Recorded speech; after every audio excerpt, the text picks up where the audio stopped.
Good morning students. आज हमारा topic है क्लास 10th के लिए त्रिभुज। तो त्रिभुज के बारे में हम कुछ चीज़ें जानते हैं, जैसे तीन भुजाओं से घिरी बंद आकृति को त्रिभुज कहते हैं। ये कोई त्रिभुज बना दिया हमने। तीन रेखाएं हो गई, तीन रेखा खंडों से मिली एक बंद आकृति को त्रिभुज कहते हैं। ये हम पिछली कक्षा में पढ़ चुके हैं। एक त्रिभुज के तीन शीर्ष होते हैं, शीर्ष ए, शीर्ष बी, शीर्ष सी। एक त्रिभुज के तीन कोण होते हैं, कोण ए, कोण बी, कोण सी। एक त्रिभुज की तीन भुजाएं होती हैं, भुजा ए बी, भुजा बी सी और भुजा सी ए। तो यहाँ तक तो हम पिछली कक्षाओं में पढ़ चुके थे। थोड़ा हम ये भी पढ़ चुके थे कि सर्वांग क्षमता किसे कहते हैं। तो सर्वांग क्षमता का मतलब हुआ कि जैसे मैं मेरे पास ये दो ढक्कन हैं, इनको एक दूसरे के ऊपर रख दिया तो देखो एक दूसरे के पीछे ये छुप जाती हैं, फिर दूसरी नहीं दिखाई देती हैं। उसी प्रकार से दो समान माप की जो चूड़ियां हैं, एक के पीछे दूसरी रखने पर ये छुप जाती हैं। दो एटीएम कार्ड हैं, ये दो एटीएम कार्ड हैं, एक दूसरे के ऊपर रख लो तो पीछे वाले छुप जाती हैं।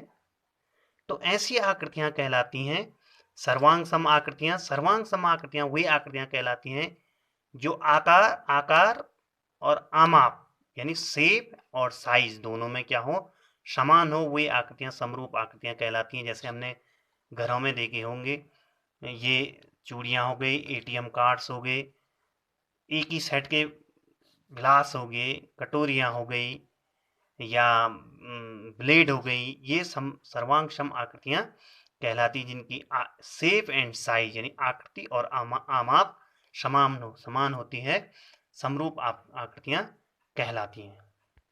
सॉरी, सर्वांग सम आकृतियां कहलाती हैं। समरूप की आकृतियों के बारे में हम पढ़ेंगे। तो सर्वांग सम आकृतियां वे आकृतियां, तो ये है सर्वांग सम आकृतियां वे आकृतियां हैं, वे आकृतियां सर्वांग सम कहलाती जो आकार, शेप और आमाप साइज में समान हो, एक दूसरे के ऊपर रखकर छुप जाती हैं, सर्वांग सम आकृतियां कहलाती हैं। जैसे रेजर की ब्लेड हो गई, घर में प्लेट, एक सेट की प्लेटें हो गई। समान त्रिज्या के सारे वृत्त समरूप सर्वांग सम होते हैं। समान भुजा वाले सभी समबाहु त्रिभुज समरूप होते हैं। या हमारी पाठ्य पुस्तक के पन्ने, ये सब सर्वांग सम आकृतियां हैं। कई उदाहरण जो है सर्वांग सम आकृतियों के हो सकते हैं। जैसे कि अब ये कुछ हैं, ये 1 सेंटीमीटर का त्रिज्या का एक वृत्त ये है और 1 सेंटीमीटर का एक वृत्त ये है। तो ये दोनों सर्वांग सम त्रिभुज, दोनों सर्वांग सम आकृतियां हो गई। उसी प्रकार ये 5 सेंटीमीटर, 4 सेंटीमीटर और 3 सेंटीमीटर, 5 सेंटीमीटर, 4 सेंटीमीटर, 3 सेंटीमीटर के दो त्रिभुज हैं, तो ये भी सर्वांग सम हो गए। और यहाँ पे ये जानते हैं आप इसको, ब्लेड है तो ये भी सर्वांग सम हो गई, क्योंकि ये एक दूसरे के ऊपर रखने पे छुप जाती हैं। और ये बात हम हमेशा ध्यान रखेंगे, सर्वांग सम आकृतियों के संगत भाग बराबर होते हैं। CPCT यानी congruent triangle has equal congruent correspondent sides, यानी कि सर्वांग सम आकृतियों के संगत भाग बराबर होते हैं, ये ध्यान रखेंगे। अब बात आती है समरूपता की। तो समरूपता किसे कहते हैं? समरूपता का मतलब क्या हो गया कि वे आकृतियां हैं, जैसे एक आकृति ये है और एक आकृति ये है।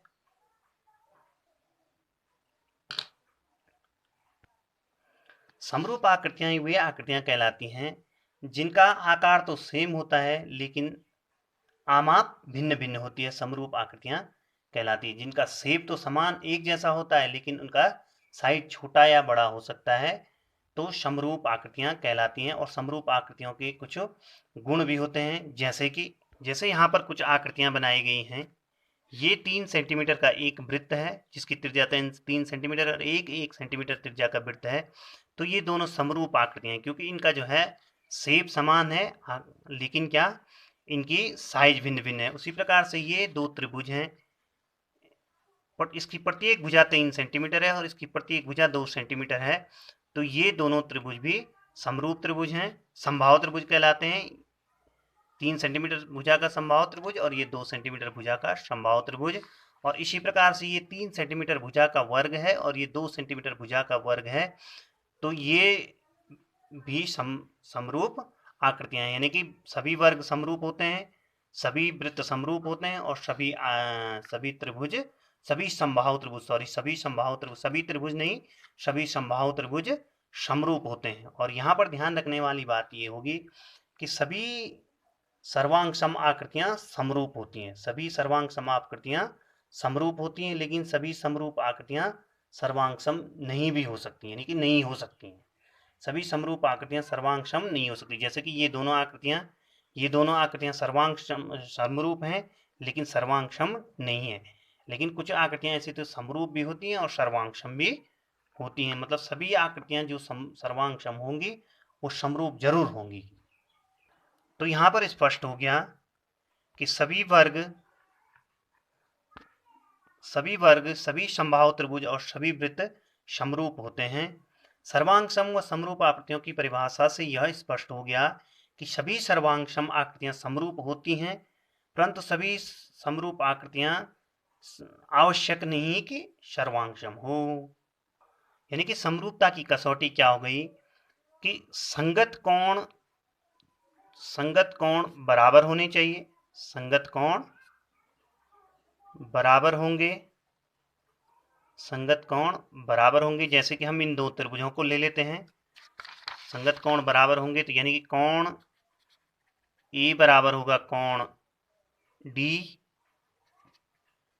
कोण बी बराबर होगा कोण ई और एफ, कोण बी बराबर कोण ई और कोण सी बराबर कोण एफ होगा। उसी प्रकार नेक्स्ट इसकी कंडीशन होगी, ये तो सर्वांग सम त्रिभुजों में भी हो सकता है, ये भी सर्वांग सभी आकृतियों में ऐसा होगा तो संगत कोण बराबर होंगे। लेकिन नेक्स्ट है सर्वांग समरूप आकृतियों में संगत भुजाओं में समान अनुपात हो। संगत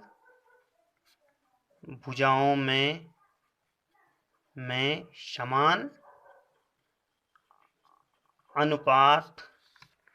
समान अनुपात होता है। संगत भुजाओं में समान अनुपात होता है, यानी कि अब यहाँ पे ए बी की संगत हो गई डी, यानी ए बी बटे डी बराबर हो जाएगा बी सी बटे ई एफ और बराबर हो जाएगा ए सी बटे ई एफ ई जी। तो ये हो जाएगा, यही दो कंडीशन होंगी समरूप आकृतियों की कि उनके संगत कोण बराबर होंगे और संगत भुजाओं में एक समान अनुपात होगा। जैसे कि ये समबाहु त्रिभुज है तो समबाहु त्रिभुज के प्रत्येक कोण 60 डिग्री होते हैं और भुजाओं में अनुपात 2:3, 2:3, 2:3। उसी प्रकार यहाँ पे प्रत्येक कोण 90 अंश का होगा, तो प्रत्येक कोण 90 अंश का होगा, भुजाओं में अनुपात 3:2, 3:2, 3:2। तो ये समरूप आकृतियां कहलाएंगी। तो इसी प्रकार हम प्रश्नावली 6.6 लेते हैं। 6.6 में है कि फिल इन द ब्लैंक्स, बीच में वो शब्द भरना है जो पीछे लिखे हुए हैं। तो जैसे कि पहला क्वेश्चन है, सभी वृत्त समरूप होते हैं या सर्वांग सम होते हैं? तो हमें पता है कि सभी वृत्त समरूप होते हैं, तो हमने यहाँ पे समरूप लिख दिया। सभी वर्ग समरूप होते हैं कि सर्वांग सम होते हैं? तो सभी वर्ग समरूप होते हैं, तो यहाँ पर हमने समरूप लिख दिया। सभी त्रिभुज समरूप होते हैं, आगे लिखा था समबाहु त्रिभुज और विसमबाहु त्रिभुज, तो सभी समबाहु त्रिभुज समरूप होते हैं। अब जैसे भुजाओं की समान संख्या वाले बहुभुज, यानी कि त्रिभुज हो सकते हैं, चतुर्भुज हो सकते हैं, पंचभुज हो सकते हैं, सब समरूप होते हैं यदि उनके संगत कोण बराबर हो, ये सही बात है, और उनकी भुजाओं में एक समान अनुपात हो, यानी कि भुजाएं समानुपाती हों, तो वे समरूप आकृतियां कहलाती हैं। तो समरूप आकृतियों के उदाहरण हैं, जैसे सभी वृत्त और सभी वर्ग समरूप होते हैं, सभी समबाहु त्रिभुज समरूप होते हैं। अथवा तो त्रिभुजों की समरूपता की कसौटी हो गई, ए बी सी दो त्रिभुज हैं, ए बी सी और पी क्यू आर दो त्रिभुज हैं, तो ये त्रिभुज समरूप तब होंगे यदि इनके संगत कोण आपस में बराबर होंगे। संगत यानी कि ए इनमें से पी के बराबर हो, कोण बी क्यू के बराबर हो, कोण सी आर के बराबर हो।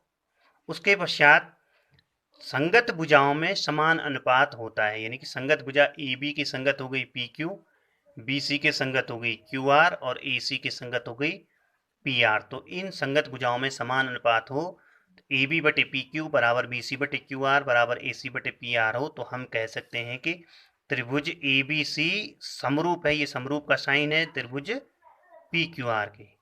Okay students, thanks student.